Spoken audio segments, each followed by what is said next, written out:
guys, welcome back to my channel. This week's is another weekly reading vlog. Let's see. I'm trying to test out views. I started out this week, and I'm saying to you, I started out this week with Undercover Bromance. This is the second book in the Bromance, the Bromance book club series. I had to skip over this one and go to the third one because the third one was due before this one was due. So, and that's mainly because the third one had holds on it and this one doesn't have any holds. So this one like automatically renewed, whereas the other one I had to return to the library. But I've already read this, finished it. I'll read the synopsis on the back and then I'll let you know what I thought of the book. So it says, Lev Papandandras, I don't know if I'm saying that right, Papandreas has a dream job as a sous chef at Nashville's hottest restaurant. Too bad the celebrity chef owner is less than charming behind kitchen doors. After she catches him harassing a young hostess, she confronts him and gets fired. Liv vows revenge, but she'll need assistance to take on the powerful chef. Fortunately, that means turning to Braden Mack. When Liv's blackballed from the restaurant scene, the charismatic nightclub entrepreneur offers to help expose her boss, but she is suspicious of his motives. He'll need to call in reinforcements from the Bromance book club. Inspired by the romantic suspense novel they are reading, the book club assists Liv in setting up a sting operation to take down the chef. But they are just as eager to help Mac figure out the way to Liv's heart, even though she's determined to squelch the sparks between them before she gets burned.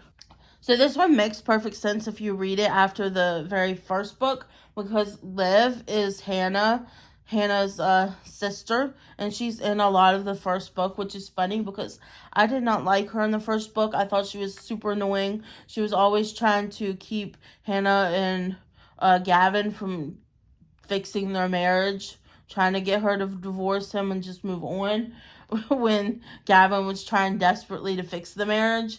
So I didn't like that part about her, but in this book I ended up really, really liking her. And Braden Mack, and was also in the first book too, and he was kind of like the guy who's the ladies' man. He can make any woman swoon over him just by giving a smile and a wink. And he flirts with everybody. He was flirting with everybody's wife, including Hannah, while Gavin was trying to get back together with her. So I kind of didn't like him, and I kind of didn't like her in the first book because he was flirting with Hannah when they were trying to fix their marriage, and Liv was telling Hannah not to just move on from him. So I was kind of like not liking either of these characters in the first book, but I read this book and I loved it. This is probably my favorite one of the series so far. I really enjoyed the part where they were doing like undercover to try to expose her former boss of sexual harassment, because they even sneak into his building with Noah, which is part of the book club too, and you get his story in the third book, but he's part of the book club too, and he does cybersecurity, and he's really good at hacking into computers. So he hacks into the computer to get like proof off of his computer, because it turns out that he's paying off a bunch of the girls to keep quiet so he doesn't get caught in what he's been doing, which he's been doing for years now. I want to say they said it was like 7 or 8 years he had been doing this to women. So pretty much they team up to take him down. In the meantime, they're like enemies. This is definitely enemies to lovers. They come out enemies. They don't like each other. They're always fighting when they're together. But they slowly start letting their guard down. Has something that's going on with her, and that she needs to talk about. Of course, it's all about communication and them opening up and communicating things. And Braden Mack has something that he's been hiding from everyone. He has a huge secret that he's been hiding from everyone. And let me tell you, when that comes out, it almost ruins everything. Because everybody's like, well, why didn't you just tell us? He was so embarrassed that he didn't want anybody to know. So this was a very good book. I'm still giving it 4 stars. This one has I want to say that this one has the first book, and then this book has the least amount of smut or spice in it. It does have some, but it wasn't as much as the crazy stupid bromance in the third book. So that much I did appreciate, but it's still 4 stars for me. I really, really loved it. This one is definitely my favorite in the series so far. And I say so far because I have moved on to the next book in the series. Isn't it Bromantic? I've just started reading it. As you can see, I've only gotten through a little bit. I'm in the middle of a chapter because I was reading it before chapter 3. I was reading it before while I was waiting for my son to go into school. And this one, I'm so excited for this one. This one I'm most excited for because this is the Russian story. So this is exciting. And they call him the Russian, but his name is Vlad. So I'm going to read the synopsis on the back for you guys. This one is Marriage of Convenience. There's all, each one has its own little trope. But it says, Elena Konakova has lived her entire adult life in the shadows. As the daughter of a Russian journalist who mysteriously disappeared, she escaped danger the only way she knew how. She married her childhood friend, Vladimir, and moved to the United States, where he is a professional hockey player in Nashville. Vlad, aka the Russian, thought he could be content with his marriage of convenience, but it's become too difficult to continue in a one-sided relationship. He joined the Bromance book club to learn how to make his wife love him, but all he's learned is that he deserves more. He's ready to create his own sweeping romance, both on and off the page. The bros are unwilling to let Vlad forgo true love, and this time they're not operating solo. They're joining forces with Vlad's neighbors, a group of meddling widows who call themselves the Loners. But just when things finally look promising, Elena's past life intrudes and their happily ever after is cast into doubt. So this book I'm liking so far. You see about Elena.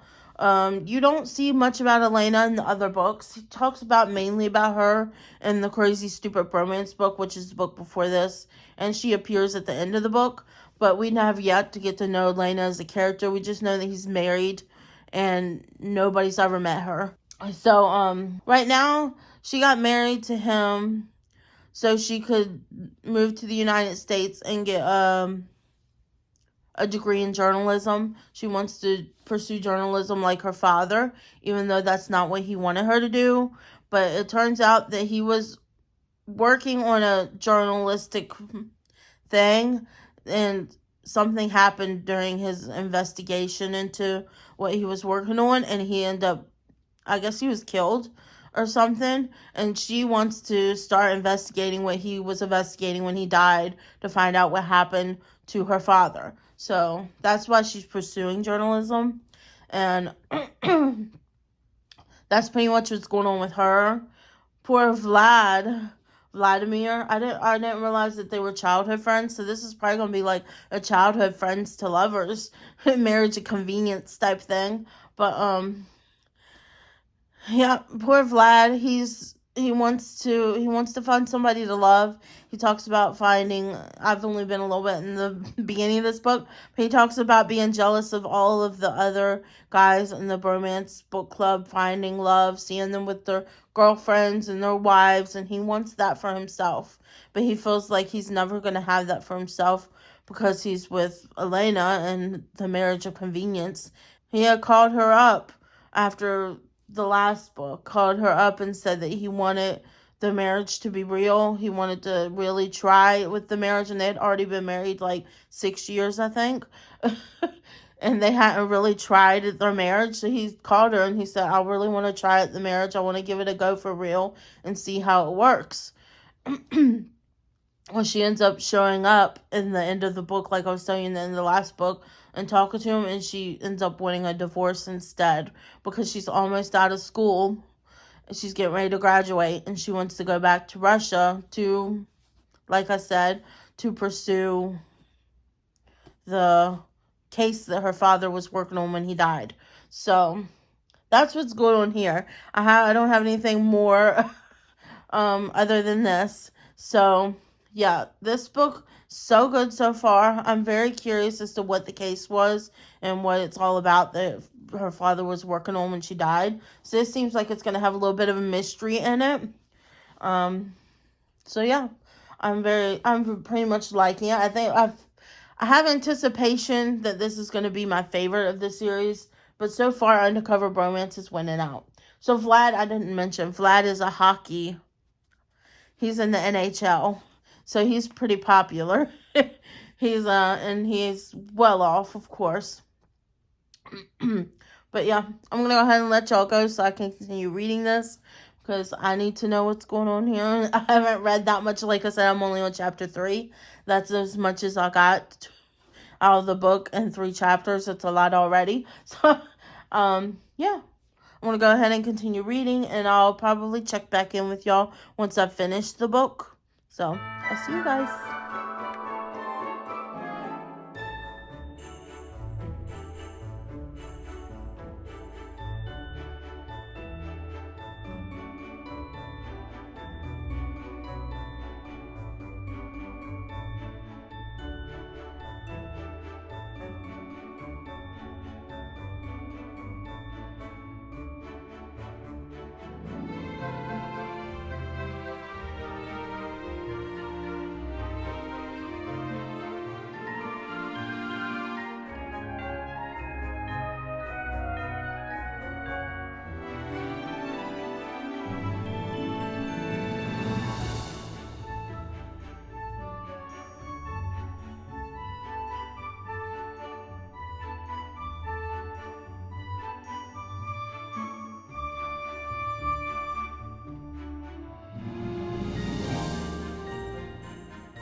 I didn't realize it was already recording. Hi guys, so here I am coming at you from my car.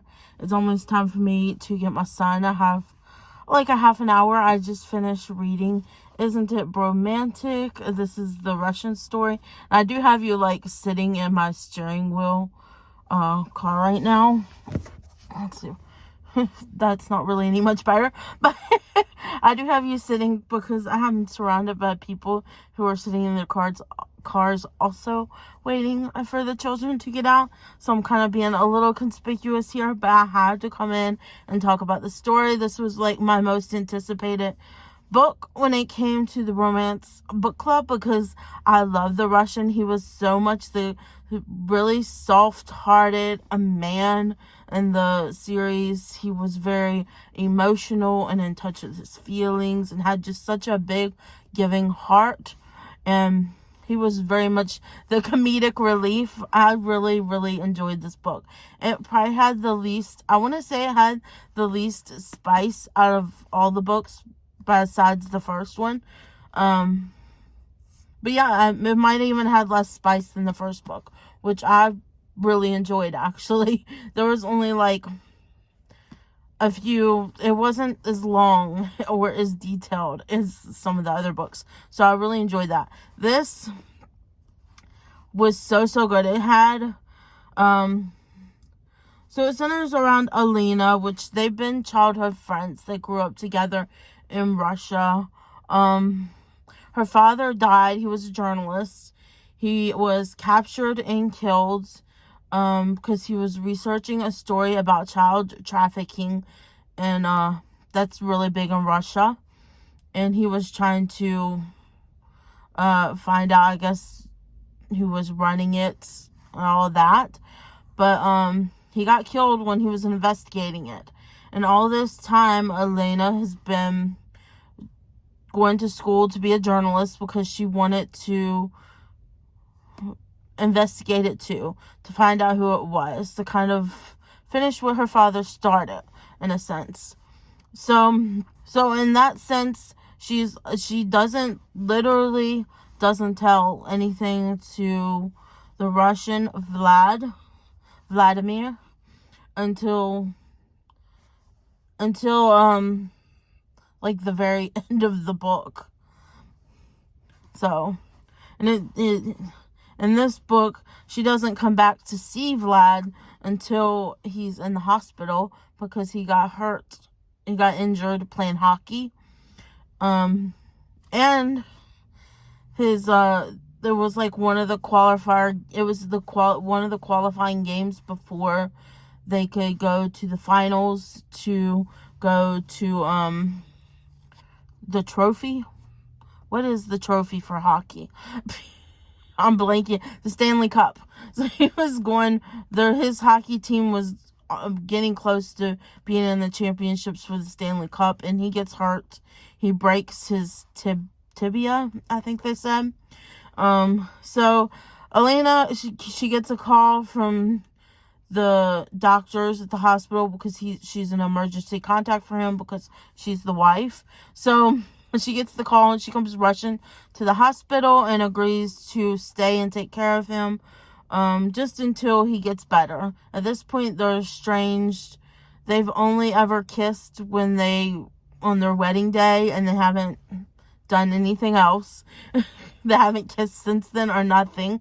She pretty much was scared, and then eventually she left to go to Chicago to go to school for her journalist major, and then she doesn't come back until that was in the last book. He had called her and told her that he wanted a real marriage, that he really wanted to try and work on their marriage, and she told him that she was going to be leaving to go back to Russia once she finished journalist school because she wanted to follow her father's story, find out what really happened to her dad and everything, and to finish what he started, essentially. So when she comes back, she's taking care of him, and they start to get close while she's taking care of him to get better so he can go back to playing. And it's so funny because she almost leaves like a few times, and then she's like, no, I can't. But to end it all, I don't want to say too much because I don't want to give it all away. I'm probably going to give this one 5 stars. I haven't given any of them 5 stars. I was close to giving Undercover Bromance 5 stars because I really, really did enjoy that one. But I love this one a lot. The end of it had like some suspense and mystery. Like, stuff happened with her investigating her father. She ended up getting kidnapped and almost died. Just so much was going on, especially near the end of the book. It's so fast paced. I've really been loving this series. It's been so fast paced, quick, easy reads. So good. So I do give this one 5 stars. There's not as much spice in this one as any of the other books, which I really, really appreciated. It did focus more on the story of her and the journalist and what was going on there. And it was less about the spice, I think, in this book, which I enjoyed. So the next one I'm moving on, because I brought it with me in case I finished that one. I'm finally moving on to my Christmas book read, so I'm very excited. I'm moving on to A Very Merry Bromance. I'm so freaking excited for this one after reading the last book, because this one is about Colton, and he's a country music singer, like a famous country music singer. And it's about Colton and Gretchen, who was the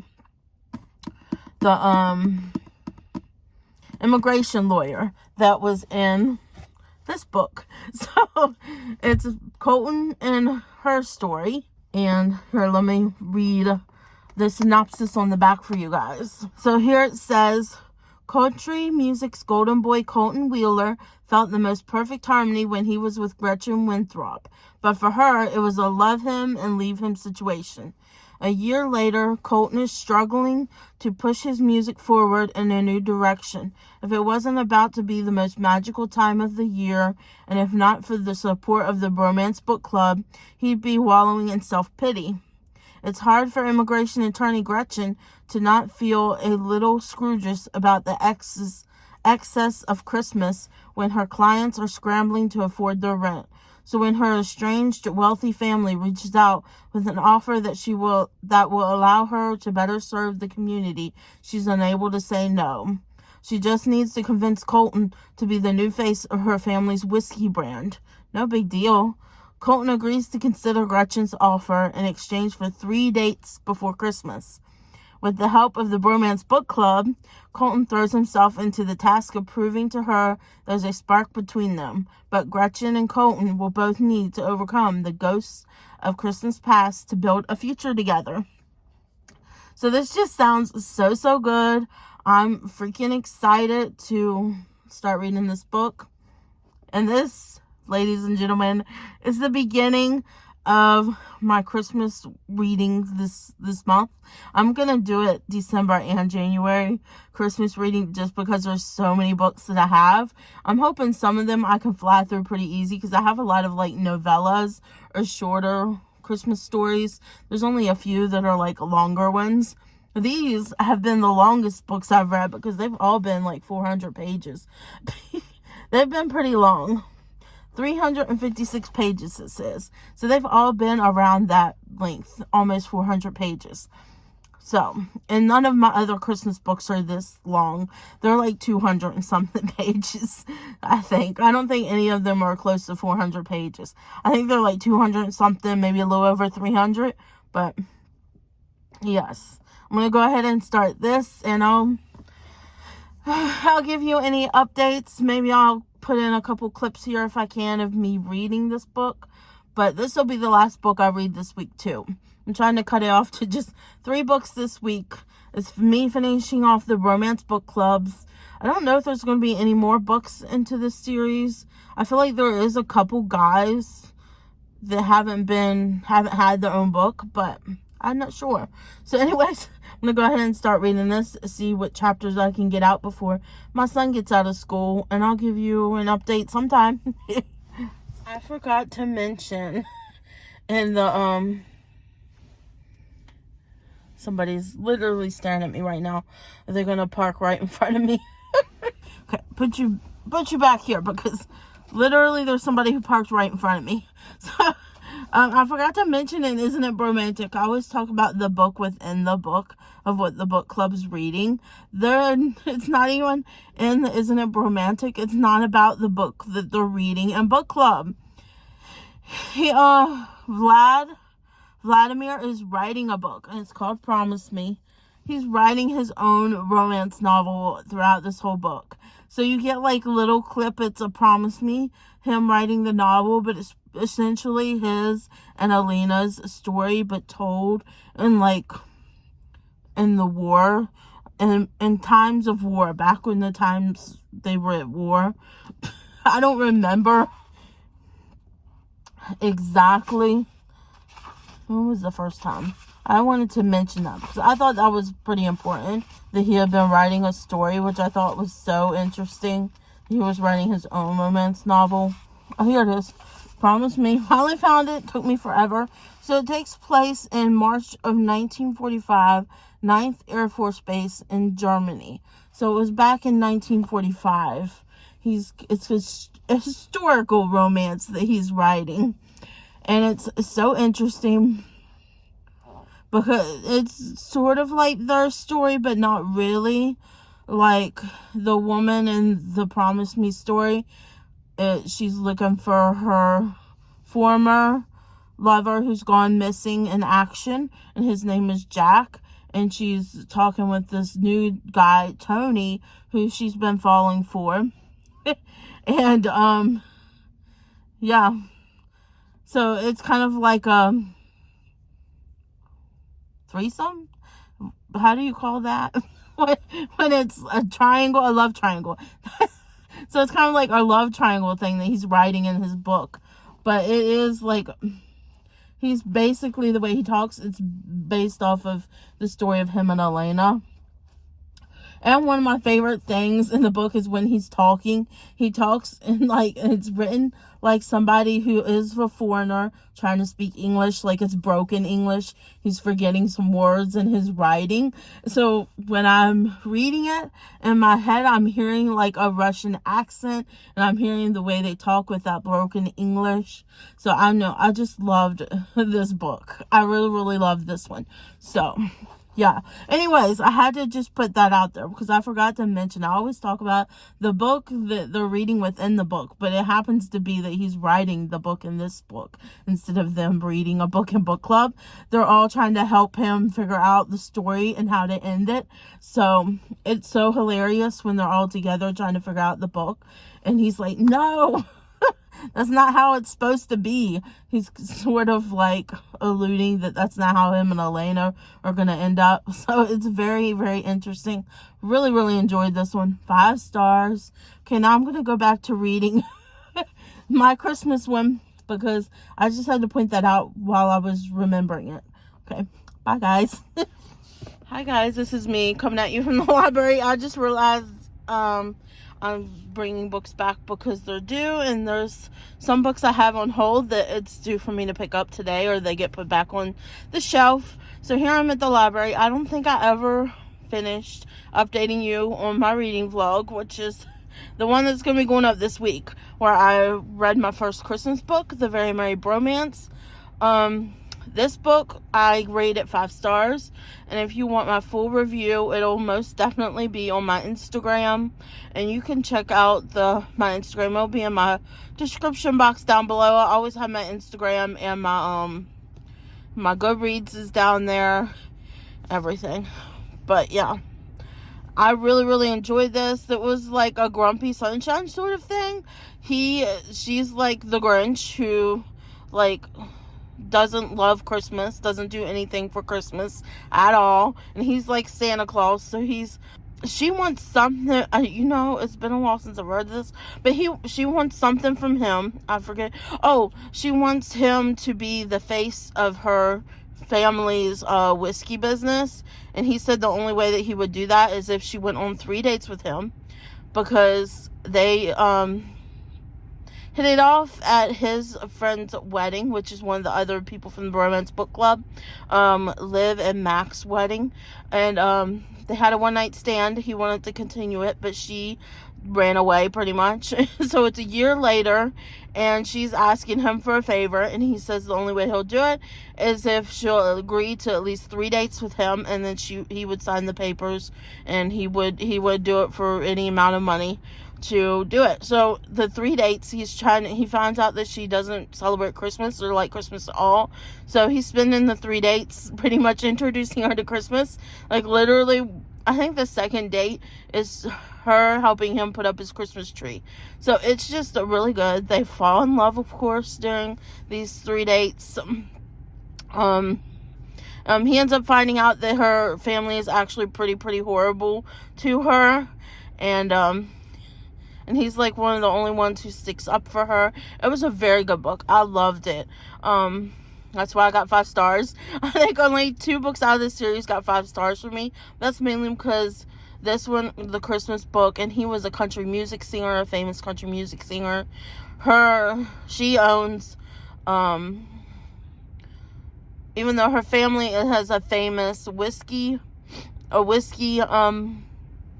brand, she decided to leave the family in pursuit of doing something more meaningful. She works as an immigration lawyer and has her own like law office for it. So she's pretty much strayed from her family. But yeah, this was so good. I definitely recommend this. I recommend the whole Bromance book club. I really enjoyed it. They have like some serious issues that they deal with underneath, but it's brought to you with a lot of lightheartedness, comedy, witty banter. There's definitely, if these were books I own, I would definitely be highlighting some of the quotes and stuff in it, and I don't normally do that for books. So I really do recommend it. They do have some spice in them, so if you're not into spice, it's not a lot. It was enough to where I could skip over it and still enjoy the books. So it's just a little bit of spice.